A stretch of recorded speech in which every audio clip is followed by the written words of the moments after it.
So welcome everyone to coaching.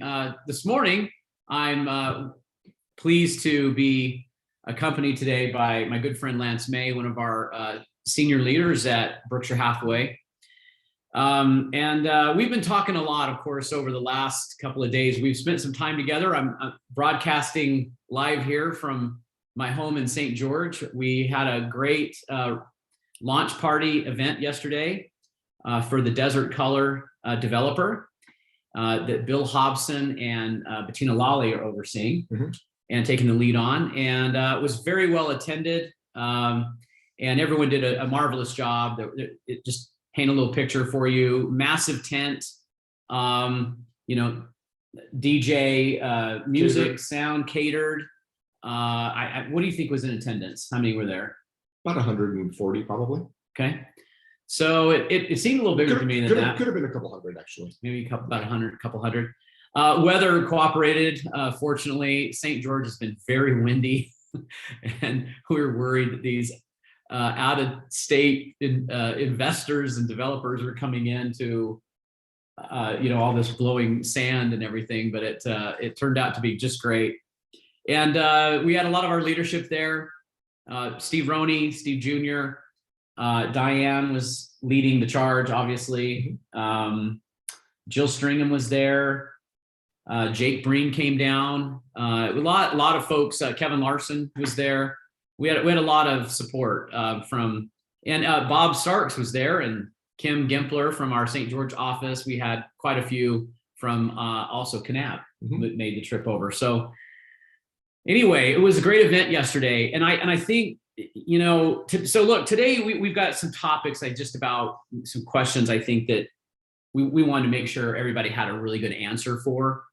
So I'll give you if you want to grab something to make some notes on, I think it'd be appropriate to kind of take down some of the things we've been debating over the last couple of days. So we'll save you the hours and hours and hours and hours of discussion, and we'll get it down and condensed to like 30 minutes. Okay. So, but yesterday, what was impressive to me was the display of resources and then the trust that the developer had in Berkshire. Agreed. So tell everybody how when they were at the microphone and what they were saying about their partnership. Well, we had a number of different people that spoke for 2 to 3 minutes.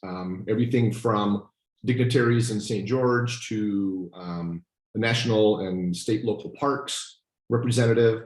Marriott Hotels had a representative there to speak. The developer had somebody to speak. And of course, the master plan community that this project is in is Desert Color. And they had a representative as well, 2 different representatives there. All of them consistently talked about how grateful they were for their partnership with Berkshire Hathaway. Across the board, Marriott Hotels appreciated the relationship with our group and our organization.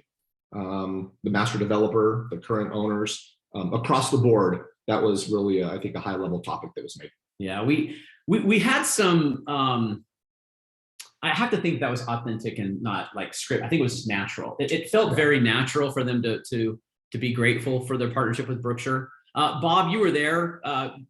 Is that the impression you got? That it just seemed they were very appreciative, just genuinely.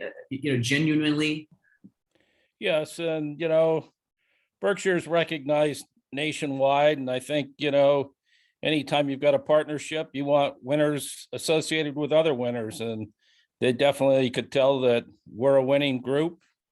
We're the biggest and the best in the state, and anytime you've got a partnership going on like that, you always want to be associated with the biggest and the best. Yeah, I thought it was very natural, and I felt very proud to just be a part of the team.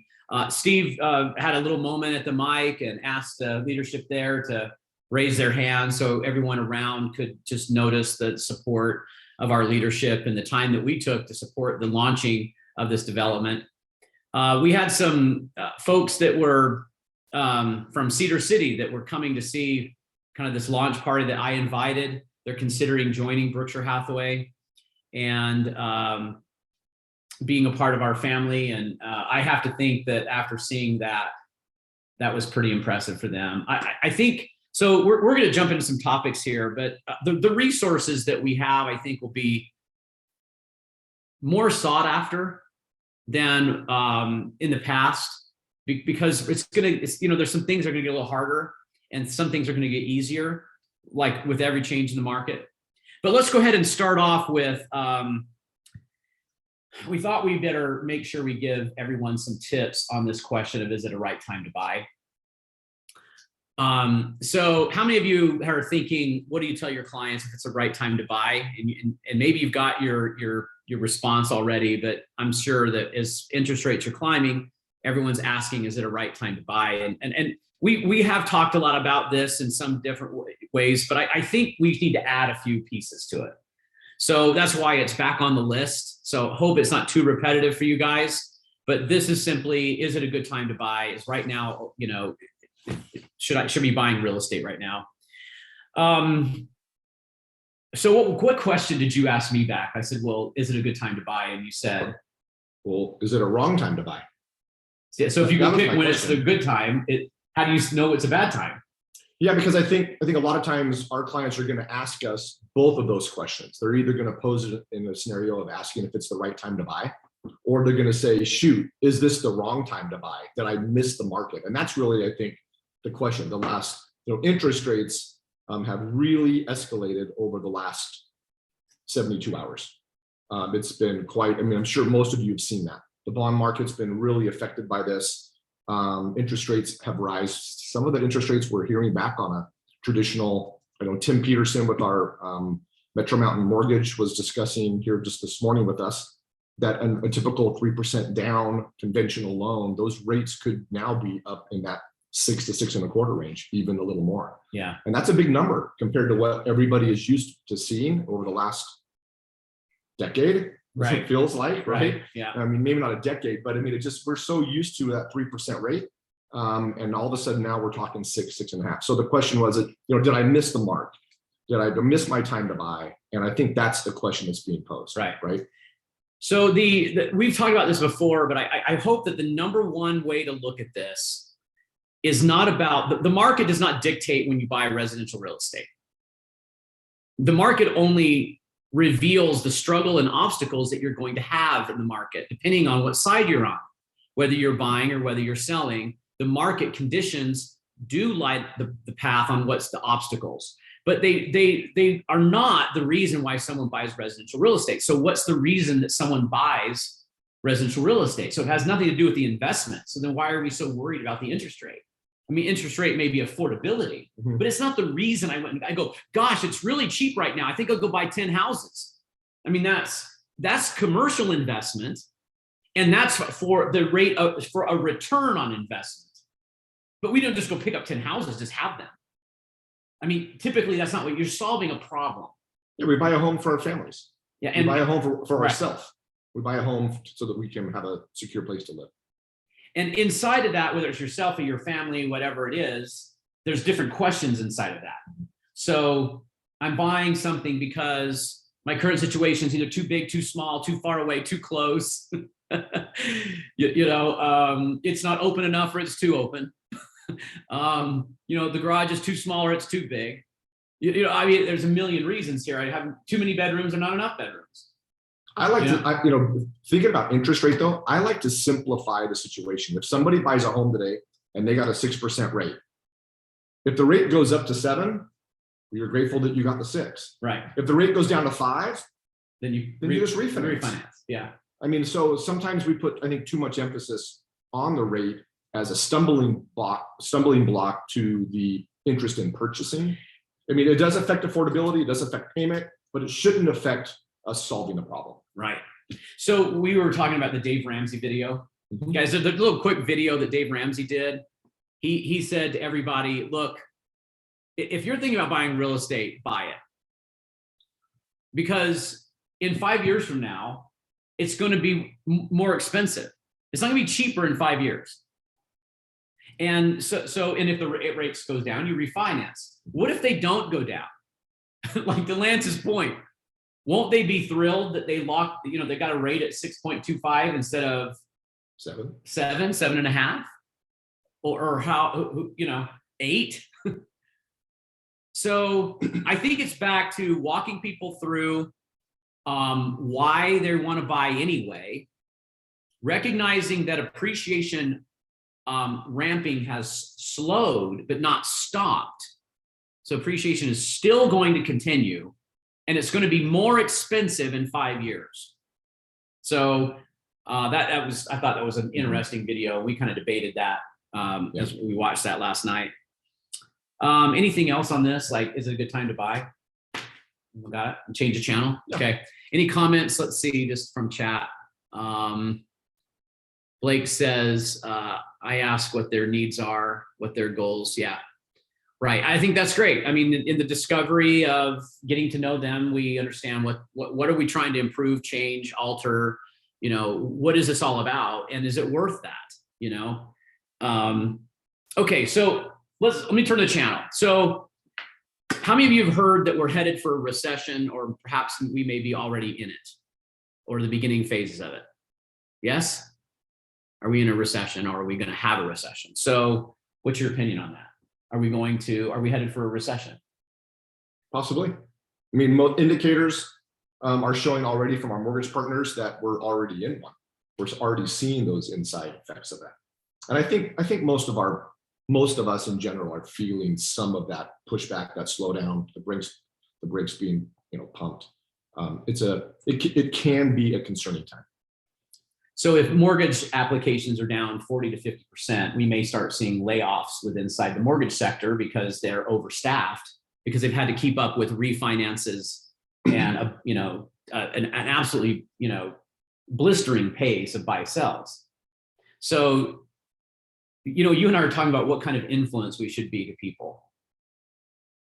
So what kind of influence should we be? Well, I think, you know, Will and I were talking about this morning, and I said, you know, I mean, I've been in the industry now 25 years. So I think the part that probably stands out the most is 2009, 2010. I think your email said it best this morning, right? We have to understand that our roles kind of change a little bit. We're still advisors in the real estate purchase and sale side, but we become more counselors, right? Many of you probably feel that way. I used to have clients in 2009 that would come in and sit in my office for an hour at a time, only to just give my temperament on how things were going, and they would leave feeling like they had plugged in. Yeah, everything was going to be okay. We have to be that calming influence, that voice of reasoning, giving them the same information of, hey, things aren't going to, you know, they're not going to get cheaper. Ride this out. If you're solved that this is a home for yourself, but still buy it. It's still a place of security and place of investment. But we end up becoming more counselors and therapists. Yeah. And then I think for many of us, you know, we've been through that. Whether you were in real estate in 2009 or not, we all know what happened in 2009. And we all have to find that voice of comfort and reasoning with family, friends, clients, whoever. Right. But we also, like you said this morning, we have to be careful to recognize that the current market conditions are uniquely different than what they were in the original. Yeah. So when we're talking about comparing to the recession of 08 and 9, 10, 11, it actually lasted through almost 12, wasn't it? But we're not going to have the same kind of recession. And this should be obvious to everybody. So what we were talking about this, what brought us into the recession of 08? It was reckless lending. Right? I mean, absolutely reckless lending. Matter of fact, if you looked at the mortgage application chart, it was peaking in 06 and 07. Like by far, we think, oh my gosh, the market's been amazing the last 2 or 3 years. Hasn't even come close to the mortgage applications in 06 and 07. Yeah. It was like, it's like a half, you guys. It's half. In 2020, 21, the fastest paced market we've ever had, were half the mortgage applications of 06 and 07 on an annual basis. It's nuts, right? So what brought us into the recession of 08 and 9 was reckless lending practices fundamentally, okay, brought us into recession. We debated this, but what was our consensus on what brought us into the recession now? There are two factors that kind of brought us into recession now. Well, one of them is probably stimulus, government spending, and one of them is energy costs. Yeah. Gas costs, fuel. Yeah, so when energy rises, it's inflating everything, and we've got other factors like maybe the job market, the labor market sure. it has been short. We've low unemployment, but that also means we have low, not everyone's fully staffed. So this is causing appreciation of their services, which causes appreciation of the product. So but when you own real estate, inflation is a way to hedge against inflation is owning real estate. So if one of your buyers says, I think inflation will continue, well, owning real estate is a good way to hedge against that, because inflation is going to cause appreciation in real estate. So yeah, you guys are right. I mean, there's, we kind of get what's going on here. So, but it's different now. Yeah, it's different than what it was then. Yeah, before people were buying homes, in the past recession of 09-10, people were buying homes with almost no money down, very reckless lending, extending themselves very, to an extreme. We currently this was, and who could talk about this is Kira. Kira was a loan officer, but I think during that time. But do you remember no doc loans? Oh yeah. Okay, that's what started. No doc loans, right, Kira? Like if you had a credit score, stated incomes, yeah, no doc loans, stated income, and you had a credit score, you qualified, right? Yeah, you just had to have a breath, basically. So you didn't have to produce any documentation, and that's what, we sold the product because the lenders were greedy and that's what they wanted us to sell. It wasn't us, it was the secondary market that put it out there. And that's what happened. Yeah, so let's I think what we got to do is got to be careful, talking about this calming influence, but being real about things. We are not headed into the same kind of recession. Nope. So I think you need to make sure you educate your buyers and sellers on the kind of recession. Real estate is not bringing us into a recession. Real estate market is really, really healthy. There was another huge factor. Remember what Tim from Metro Mountain, he's been staying with us, you guys. So the three of us have been having these long, we'll call them guy talks, right? Sure. We talk about work and other topics, but we stayed up playing cards last night. I did win, right? You want to tell everyone that I won? No. You want? Why is it painful for you? Yes. To relive it? Yes. It came down to the wire, but I did draw the final card I needed, and anyway. We were talking about this, but Tim, so Tim's, the difference in what's going on positively with the real estate market right now. So you want to talk about that? With the recession side? Yes. Like just the cash? Yeah. Yeah. He said, the overall thing is, if you keep in mind, we've had this great market for 12 years, right? Most individuals are really strong financially. They've got savings, they've got equity, company balance sheets have lots of cash and profit. It's a very unique time. There's a lot of staying power. Right now, it's just a matter of hedging inflation and some of those things. There'll have to be a little bit of a reset. But overall, the cash position, I think that I'm hoping that a lot of us as individuals and families can recognize that as well. Right. We're probably sitting on, stronger values in our homes or investments. Stock market, that type of portfolio, retirement accounts obviously are taking a hit, but nothing to be scared of. Just ride it out a few more years if you can. But really a unique position compared to what we experienced back in the Great Recession. Yeah, we had because we had the zero downs or low down, and then no doc and stated income.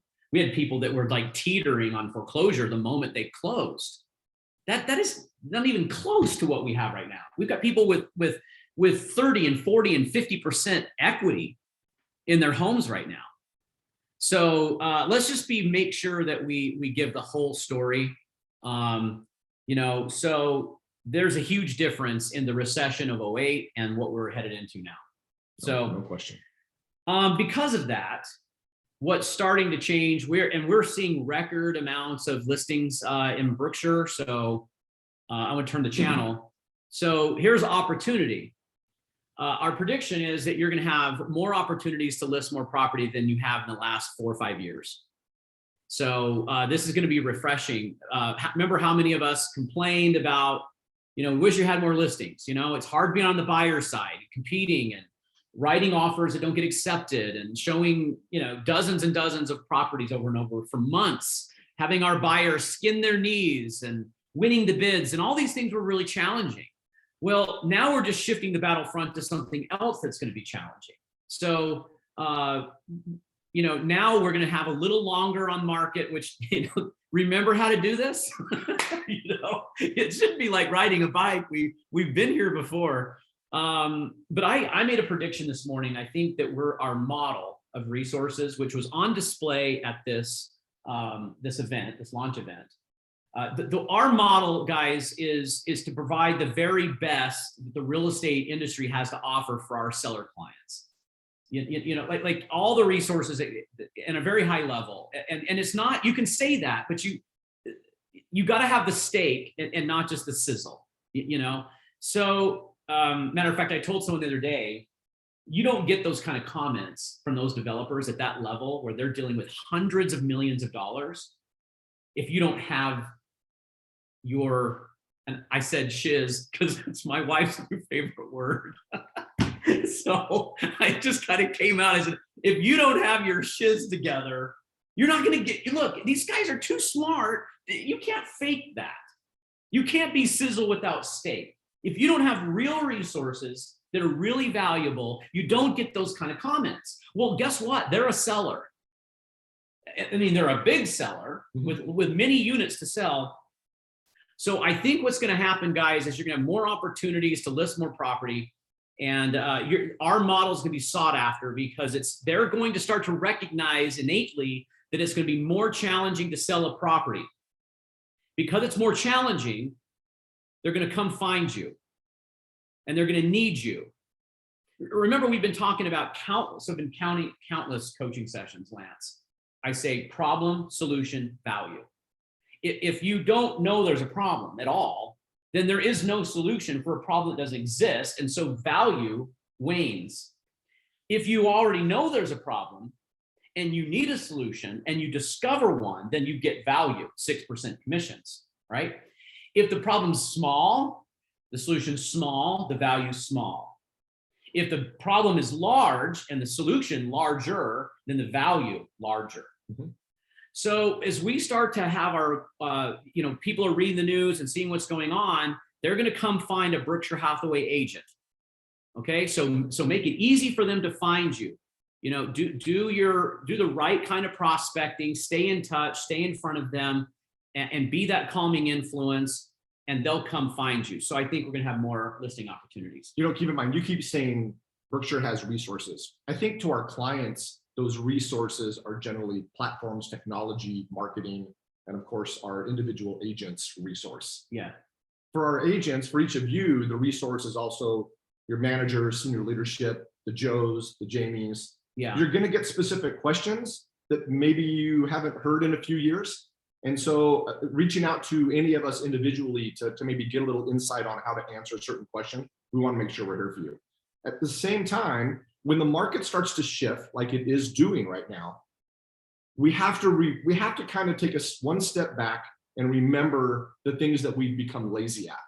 Because I guarantee we've all been lazy in some fashion. We've maybe been lazy in prospecting.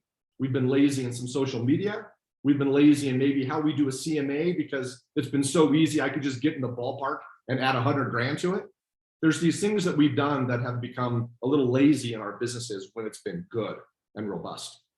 And so it's a good time to sharpen the skills, sharpen the saw, and to focus on a few maybe extra classes or some of the education and how we're going to deliver this presentation or this commentary to our clients, so that we sound authentic and we sound knowledgeable. But if we don't have some of those answers, let's make sure our agents, they reach out, and we'll continue to try to deliver some of that messaging to you to help you in your daily conversation. But it's a good time to just remember that I always think of this time in the market where we have to be more focused. Yeah.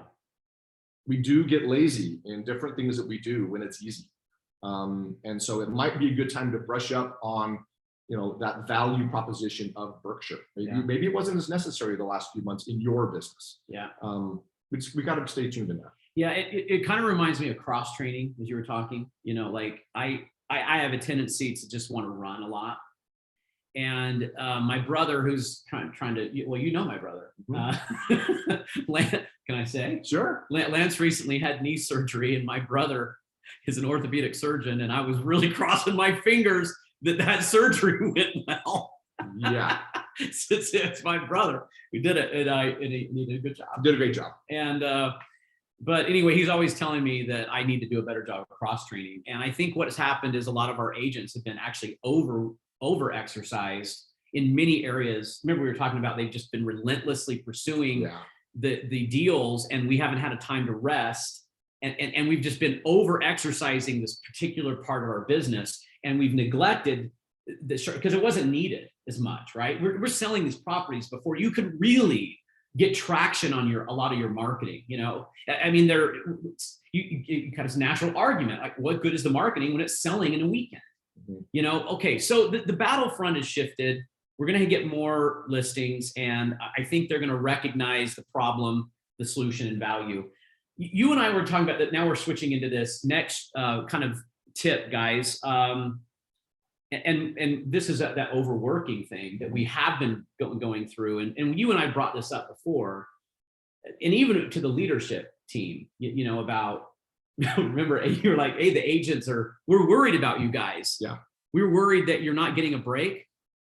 You know, because we didn't get a season break. You guys are spending your weekends, you know, showing multiple clients, writing multiple offers, not getting homes, then being counselor. And we've heard, obviously, in the last year more than ever before, how hard it is. I mean, I know that I'm still selling real estate, but it's difficult, and we get it. And that's a challenge, right? The problem is we go from this area where it has been really difficult and overtaxing in your own business life. And now we're going to immediately pivot and shift into a market that requires more focus. And there's a concern there about making sure that you guys take care of yourself, that each of us takes care of ourselves. We have to take care of ourselves personally before we really can provide that same sort of confidence and guidance to our clients if we're not taking care of our own self. That's a concern. Yeah, we had an acronym for this. Yeah. Will told me to take my meds. I was like, well, I brought some with me, but you know, do I take them before or after this class? But meds means something different. Go ahead. Yeah. So MED is the acronym. I think a lot of you know this, but the meds is meditate, exercise, diet, and sleep. And you know, the thing I love about our agents is they have something very common denominator. They're, for the most part, everybody's really focused on someone else. You know, they get really devoted to their client. They throw their heart and soul into the client. And over time, if they're not taking care of themselves, they can catch up to you. So just remember that, you guys, to take care of yourself and have time to kind of think and plan your day, write your own words. Don't let the winds of just the world take you in some random direction. You know, you decide and control what you can control. There's many things we do control. Okay. And then the next one is make sure you're getting outside and exercising, make sure you're eating right, drinking plenty of water, and getting enough sleep. I'm all for the sacrifice moments where we need to sprint, sacrifice, you know, but you can't do that day after day after day. Eventually it starts to catch up to you. Yeah. Peter had said, you know, maybe we should put together maybe a class or a list on the things that, you know, we should be doing. And I think that's a good comment. Rachel had said that, you know, folks are not going to be listing with their buddies anymore. Mm-hmm. You know, I think they're going to recognize that these problems are bigger. I love that in many ways. I think, you know, more complexity and problem drives them to us. What would you say to Peter's question about, you know, what are those things then that we need to get back at doing? And I mean, Joe and Jamie did recently do a class on this, where it was like back to the basics of marketing and some of the things we might not have been doing very well. But what's your take on that? I think it's just what you just said. I mean, it's all the, I think it's more like it's all the items that, you know, you've gotten away from. Listing presentations, I think all of our agents and Peter obviously are really good at. You've been having to do that to a really high level the last year or so or longer, because we're trying to defend that 3% BAC. We're trying to defend the commission structure, and our discounters obviously have challenged that. So we're good at listing presentations. We're good at probably discussing, excuse me, the value add proposition of the Berkshire Hathaway brand and those resources. But I think it's going to come down to just some of the strategic things as we, again, I think sometimes it comes down to talking more about what's really happened in the market and creating your own narrative, because people are only getting the news they read and what they hear from their friends, which is not always accurate. So I think we'll continue to try to do a good job in our sales meetings to provide the right data and info. But I think getting fine-tuned in the narrative of what the market is doing is something that we would have lost touch with. Yeah. Because the market's been so good, and all of a sudden it has these complexities of looking like it's recession related. So we haven't had that conversation for a really long time, 10 plus years. I mean, if you really think about it. So now's a good time to dial in some of the media and understanding how to take the information you're hearing and to create your own narrative. Yeah. And I think that's a specialty item that we just lose track on. Yeah, I've said this before, but I think I'm not a negative person, but I think you have to be real and honest about what it, like, if let's say we're Salt Lake County. Let's say we're the 2 million price range. And you have a listing here. So let's, if our buyer demographic is getting financing, is our buyer pool smaller or larger? Potentially smaller. We could have a cash buyer. Either way, we're going to get a buyer who's going to be looking through the lenses, a little more scrutinizing the price in which they're going to pay. And they're going to see more choice on the market. So we talked about this earlier. Look what's going to happen, guys.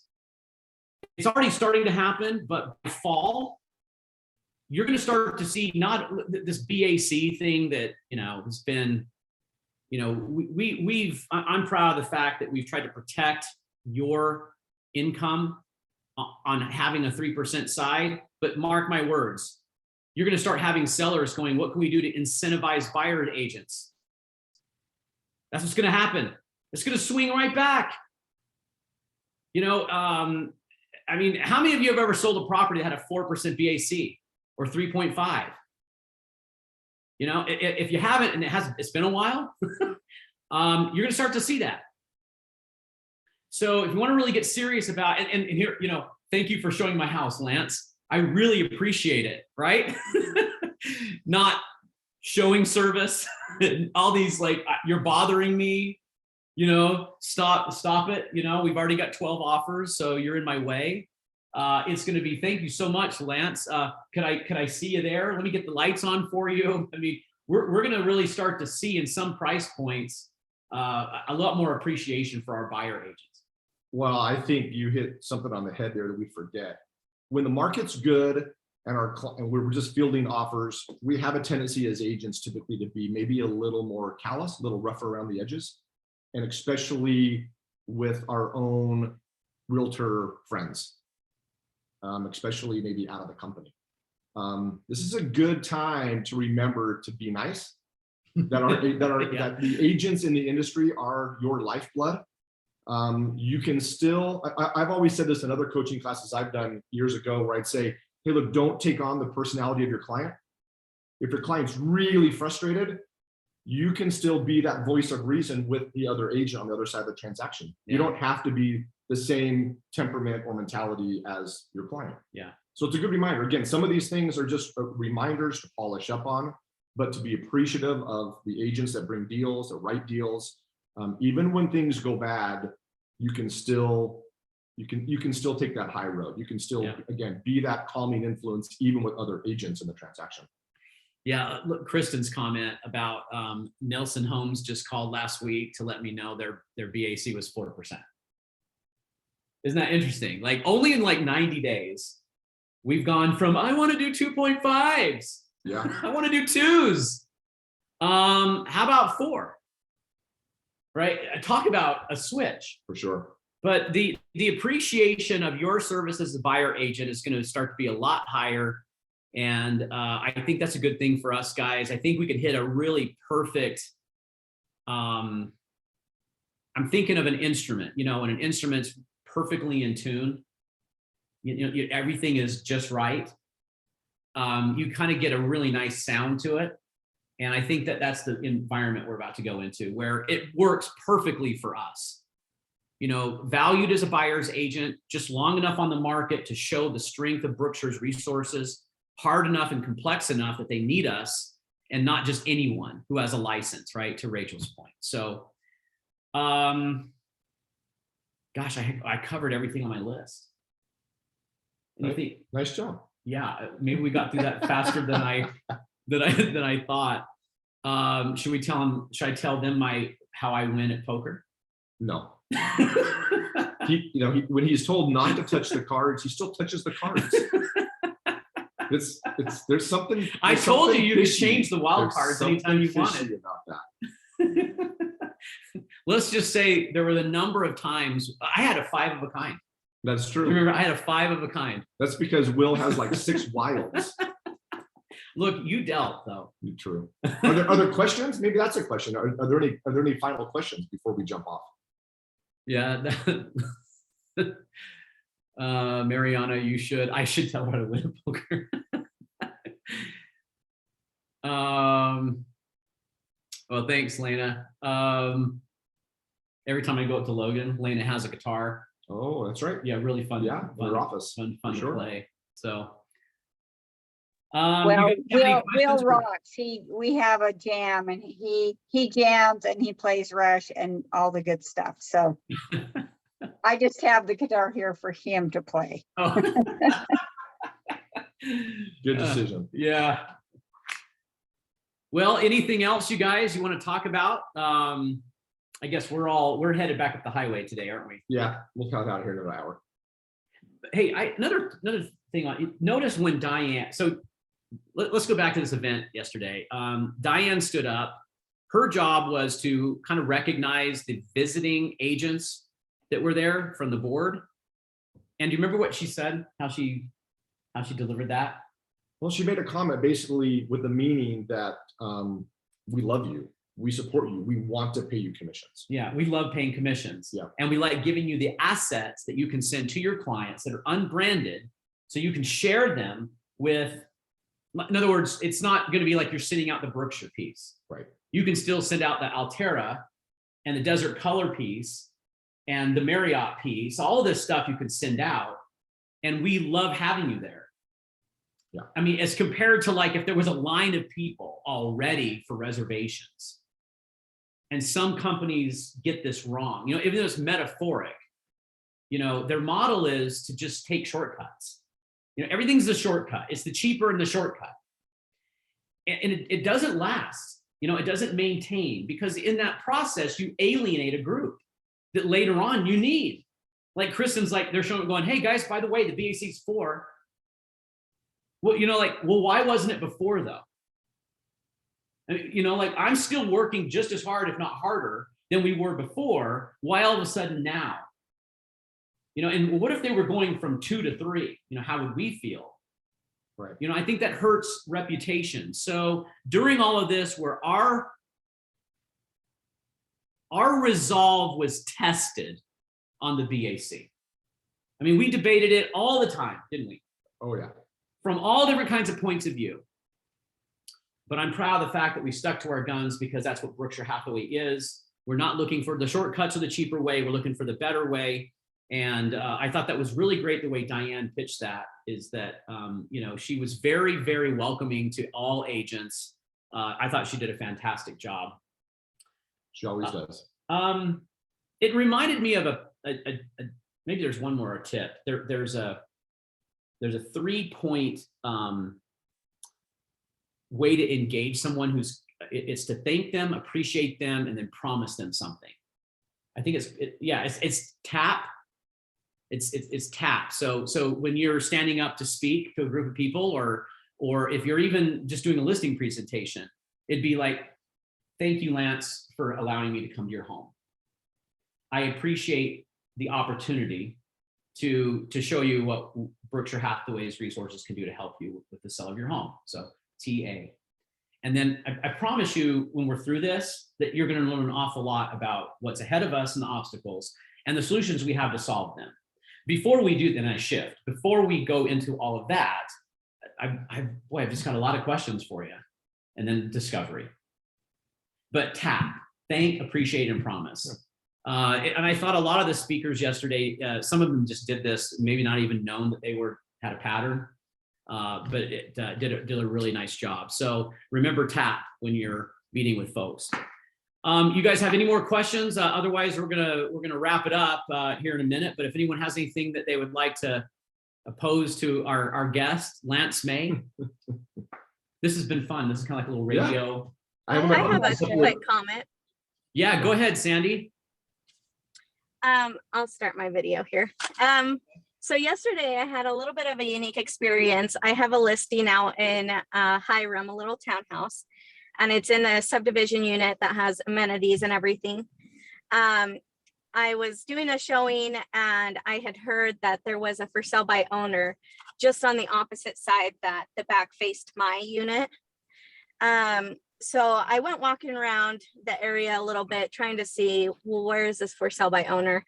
Took me a few minutes just because I had a little sign posted in the front window, and that other unit does not face any of the main roads. So I took a chance and I knocked on their door to see if I could talk to them.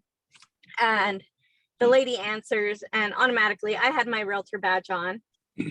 So I introduced myself and I could just tell how uncomfortable and guarded she automatically went.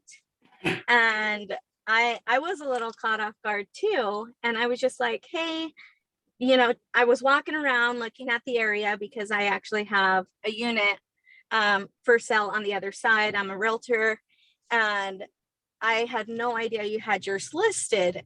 And she's like, oh yeah, I've had mine listed. And I was like, okay, well, how long do you mind me asking how long you've had it for sale? And she said it was just under 30 days. So a little bit longer, maybe a week longer than mine. And I asked her, you know, what she was priced at, and it was priced exactly where my unit was. And I just thanked her for her time and just said, you know, I'll definitely keep you in mind. I was just so surprised at how guarded she was, and I've never done like the door knocking thing or anything. Do you guys have any feedback or comments that you guys would, you know, say on something like that?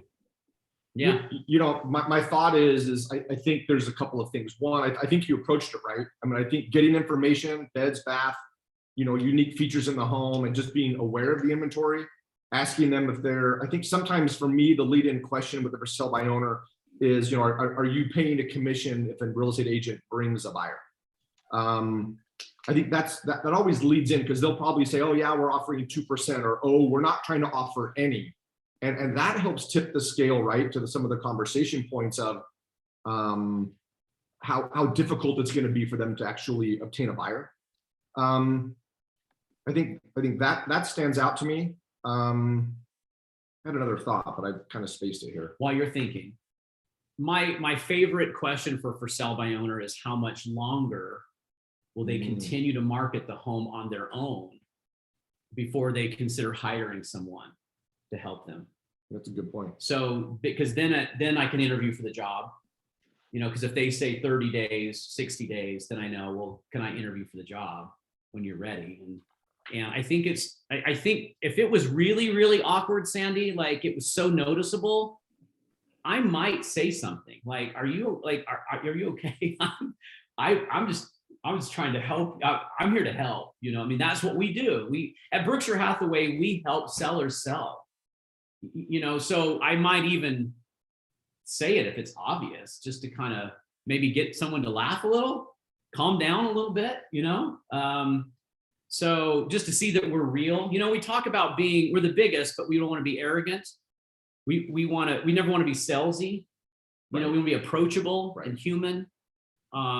Maybe there's other conversations that have nothing to do with real estate, you know, and if you need anything that comes up, you know, feel free to reach out to me. And certainly leave a card, right? Like same thing. Hey, if I can ever help in any way, let me know. I mean, if you're ever looking for additional comps or some ideas around what the market's doing, I'm happy to keep you posted on what my unit's doing, you know, in the neighborhood. I think as well, Sandy, I think that sellers are naturally guarded because all they've heard over the last year is how easy it is to sell a house. Yeah. And so that transition probably, it certainly hasn't that hasn't come full circle yet. Yeah. So you have sellers who still think it's easy, that all they need to do is put their house up on a for sale by owner. And so I think that's part of the guarded nature as well.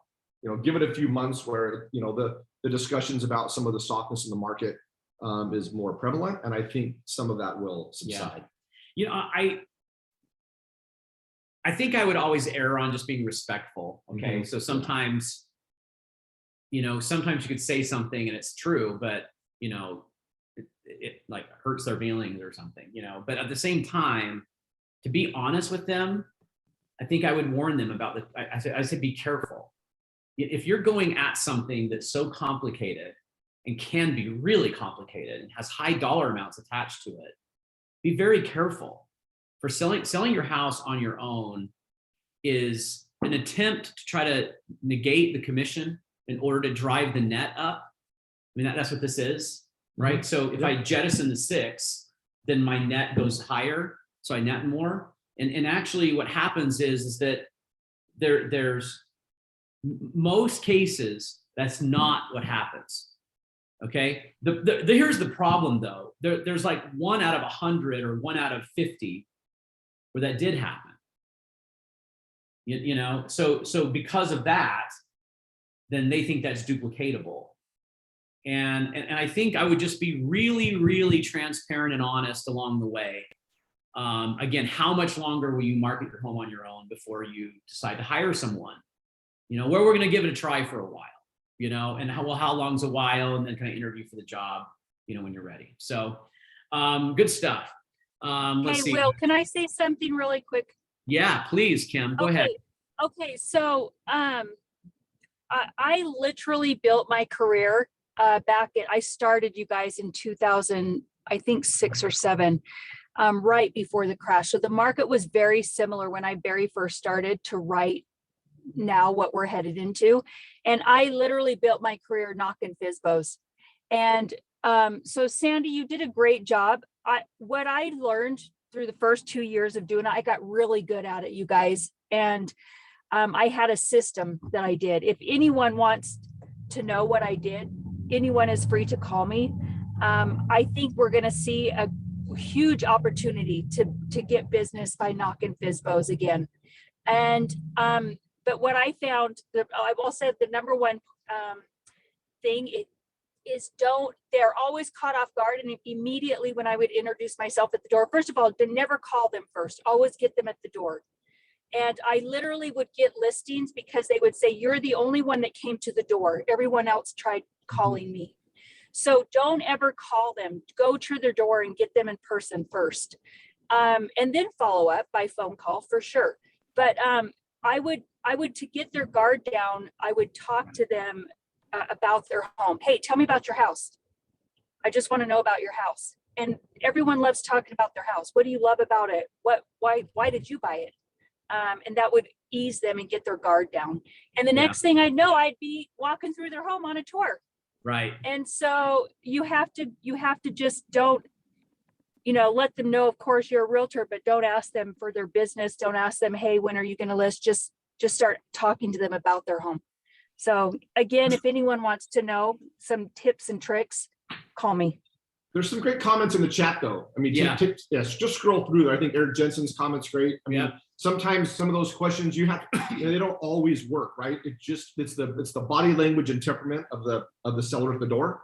And by like you're saying, by reading them, maybe you wouldn't ask some different questions. But if they're more receptive, maybe you would. So I think that's a great way, Kim. I totally agree. If you guys, everybody knows, if you can create that face-to-face contact, your odds of getting that listing in the future are, you know, out the roof compared to if you're just making. Yeah. Will, can I say something? Yes, please, Jacqueline, go ahead. Hi. So I actually have a listing and it's out in Deer Mountain. It's my first listing since I've become a realtor again. Fortunately, it's my parents, but unfortunately, there's just more pressure there to sell it. And I agree with Julie that, you know, timing is everything, obviously, as most of people are aware right now.